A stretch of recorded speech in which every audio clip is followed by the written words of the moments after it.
hari ini dikatakan bahawa hari ini MB Negeri Sembilan ada krisis.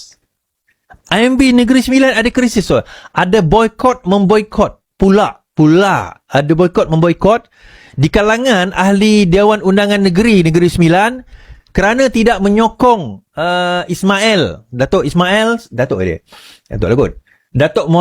Ismail sebagai Menteri Besar Negeri Sembilan, kerana dikatakan bahawa ini adalah bukan pilihan mereka nak Datuk Jalal jadi MB Negeri Sembilan.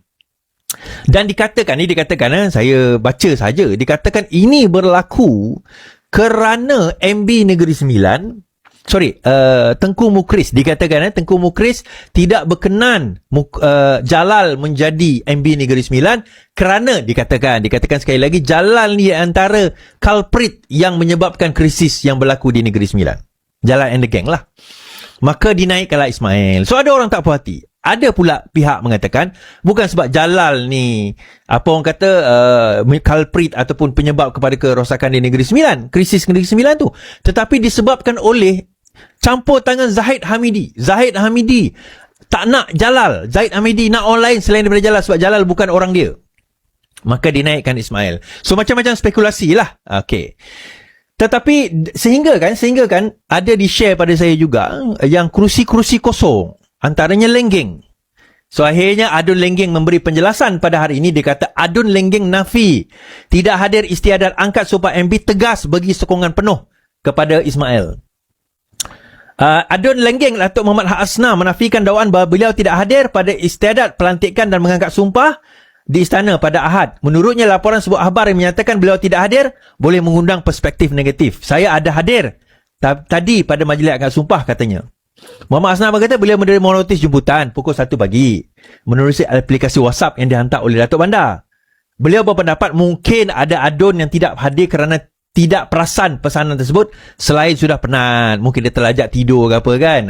Bila keluar cerita macam tu seperti memberi tanggapan, kami tidak memberi sokongan kepada Menteri Besar baru. Okey, tak apalah. Okeylah. Kita bagi reasonable doubt lah, kita bagi keraguan lah, kita bagi alasan lah, mungkin lah mereka penat, mereka tak perasan ke, so dia tak hadir. Tapi whatever it is, Ismail telah diangkat menjadi Menteri Besar Negeri Sembilan, menggantikan Tok Min selama 2 penggal. Tapi yang menariknya tuan-tuan adalah apa orang kata, adakah, yalah, semalam ura-ura perbincangan juga kami kan. Adakah, sebab saya tahu ada perbincangan di antara PH nak bersama juga dengan Barisan Nasional. PH nak bersama dengan Barisan Nasional. PH nak ada tengah hari ke petang macam tu lah, sebelum keluar keputusan, ada perbincangan PH dengan Barisan Nasional untuk bergabung, instead of PH, BN bergabung dengan Perikatan Nasional. So far sebab kalau diikutkan BN hanya mendapat 10 kerusi. Short one lah. 18 kerusi. 10 pula. 18 kerusi short one untuk menjadi kerajaan negeri. So kalau dia nak stabil sebenarnya dengan PH lah kan. Tetapi nampak gayanya tidak ada lagi ura-ura untuk apa orang kata, BN bergabung dengan Pakatan Harapan. Sebaliknya mereka memilih untuk bergabung dengan Perikatan Nasional. Okay. So that's that line. So akhirnya hari ini kerajaan terbentuk. So kalau sekiranya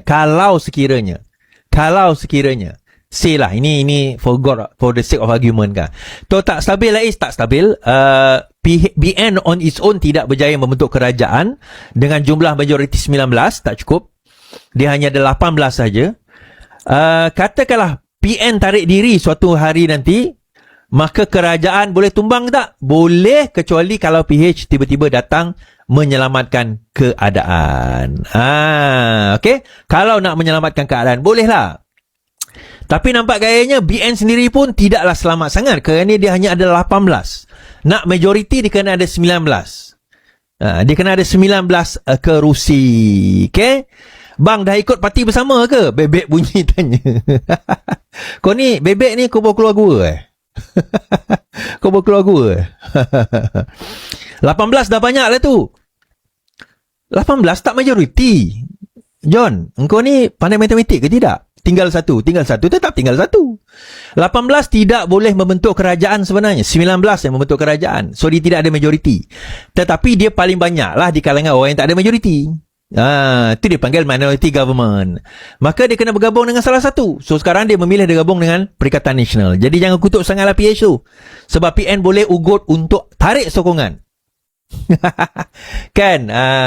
Okey, boleh.